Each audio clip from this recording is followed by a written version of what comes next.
रखते हैं, लेकिन आप ये जो मैसेज डाल रहे हो ना कि बीजेपी की कार्यकाल में ना तो जवान सेफ है ना ये है। सर मेरी पोस्टिंग 2006 में J&K में थी, कुपवाड़ा में। वहां पे बॉर्डर पे एक रूल था, no first fire no more than 11 NM, यानी कि जब तक पाकिस्तान की तरफ से एक भी फायर नहीं आ जाता तुम कोई फायर नहीं करोगे। नो मोर देन 11 MM मतलब वो हमारे ऊपर RPG चलाएं, मोटरार चलाएं, कुछ भी चलाएं, हम 11 MM से ऊपर का राउंड नहीं चला सकते थे वहां पे। मेरे हाथ पे ओम गुदा हुआ है। इस ओम के गुदे होने की वजह से मुझे हाथ में रुमाल बांध के ड्यूटी करनी पड़ती थी वहां पे। अगर उनको ओम दिख गया ना तो छोटे छोटे बच्चे पत्थर मारना शुरू कर देते थे। और सर श्रीनगर के लाल चौक पे 26 जनवरी के दिन बहुत बड़ा तिरंगा बिछा के जिंदी गाय काटी थी, जिंदी, और जिंदी की खाल उतारी थी सबके सामने, पूरी सेना के सामने। यूनिट खड़ी थी वहां पे पूरी, और चक्कू लहरा के खूब बोलते थे, क्यों भाई हिंदुस्तानी कुत्तों, तुम्हारी माँ है ना ये, देखो क्या हाल करेंगे इसका हम।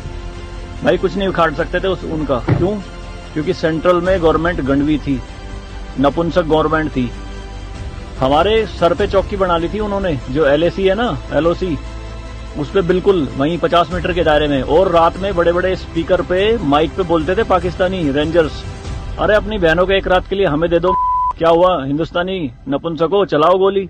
कुछ नहीं कर सकते थे उनका। 2014 में जब गवर्नमेंट चेंज हुई तो सेना अध्यक्ष बिपिन रावत साहब जब उनसे मिले तो उन्होंने बताया कि बॉर्डर के हालात खराब है सर, छूट नहीं है जवानों को कुछ भी। तो PM मोदी ने कहा था कि छूट मेरी तरफ से पूरी है, मैं नहीं जाऊंगा वहां लड़ने, तुम जाओगे।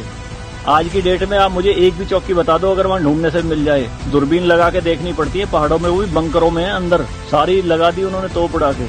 शांति काल में आप 155 mm की बोफोर्स टाइप की तोप नहीं चला सकते, UNO का रूल है। लेकिन 2014 में ये बोफोर्स भी चली J&K में पाकिस्तान की तरफ चौकी उड़ाने के लिए। तो सर ये मत कहिए कि बीजेपी के कार्यकाल में जवान मर रहे हैं, ये हो रहा है। सर सेना के जो हाथ खुले हैं ना वो बीजेपी के कार्यकाल में ही खुले हैं। मैं इसका जीता जागता प्रत्यक्ष आपके सामने बैठा हूं।